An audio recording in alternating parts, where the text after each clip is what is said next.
Are you ready?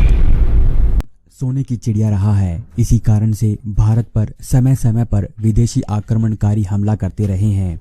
पूरी दुनिया को जीतने की चाह में सिकंदर, जिसे सिकंदर महान या अलेक्जेंडर द ग्रेट भी कहा जाता है, उसने भी भारत पर आक्रमण किया।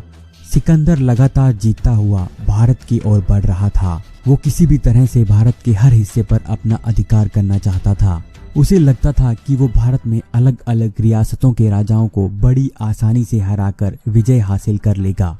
लेकिन उसका ये सपना कभी पूरा नहीं हो सका, क्योंकि उसका मुकाबला पोरस जैसे शक्तिशाली योद्धा से हो गया। पोरस और सिकंदर के बीच हाइडस पास की लड़ाई हुई। झेलम नदी के किनारे पोरस और सिकंदर के बीच भयंकर युद्ध हुआ।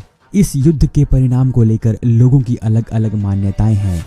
आज के इस वीडियो में हम जानेंगे कि सिकंदर और पोरस का युद्ध कब हुआ और इस युद्ध का क्या परिणाम निकले। सिकंदर फिलिप द्वितीय का पुत्र था।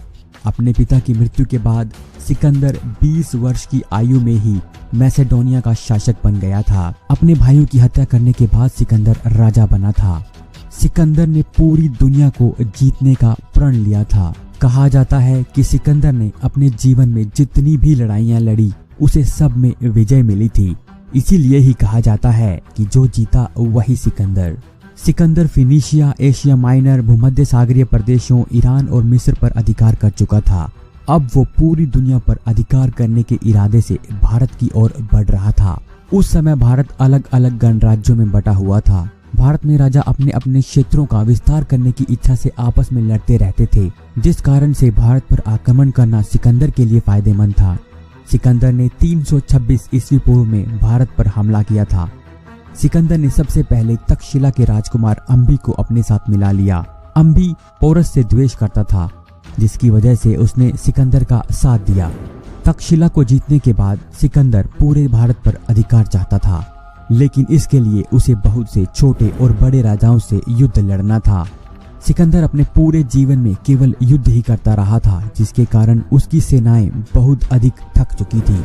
आचार्य चाणक्य जानते थे कि अगर सिकंदर को हराना है तो सभी राजाओं को एक होना होगा, तभी सिकंदर को हराना संभव है। इसीलिए चाणक्य ने मगध नरेश धनानंद से सभी राजाओं के साथ मिलकर सिकंदर के विरुद्ध युद्ध लड़ने को कहा, लेकिन धनानंद ने चाणक्य का अपमान कर उन्हें महल से निकाल दिया। धनानंद से युद्ध करने से पूर्व सिकंदर को पोरस जैसे वीर राजा से युद्ध करना था। सिकंदर और पोरस के बीच हाइडस पास का युद्ध हुआ, जिसे पितस्ता का युद्ध भी कहा जाता है। ये युद्ध बहुत भयंकर युद्ध था, जिसके बाद सिकंदर को एहसास हो गया था कि वो अपना विजय अभियान भारत में जारी नहीं रख सकता। सिकंदर ने पोरस को अधीनता स्वीकार करने का संदेश भिजवाया, जिसे पोरस ने पूरी तरह से नकार दिया, जिसके बाद सिकंदर और पोरस के बीच युद्ध हुआ। पोरस से युद्ध लड़ने के लिए सिकंदर को झेलम नदी को पार करना था।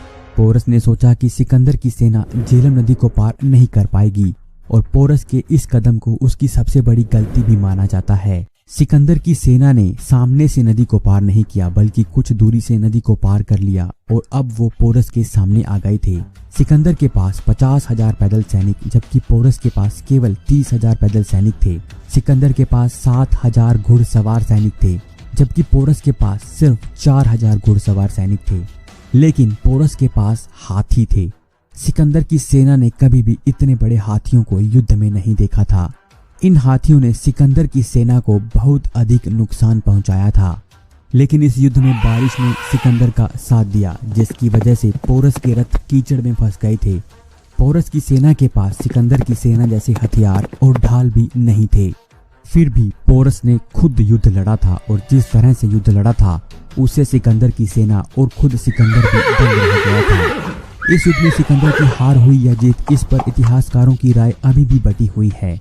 लेकिन यही कहा जाता है कि इस युद्ध में पोरस की हार हुई थी। परंतु इस युद्ध के बाद सिकंदर की सेना ने आगे जाने से मना कर दिया, जिसके बाद सिकंदर वापस लौटने लगा और रास्ते में उसकी मृत्यु हो गई। पोरस के साथ युद्ध में पोरस की हार के बाद सिकंदर ने पोरस को बंदी बना लिया और पोरस से पूछा कि उसके साथ कैसा व्यवहार किया जाना चाहिए।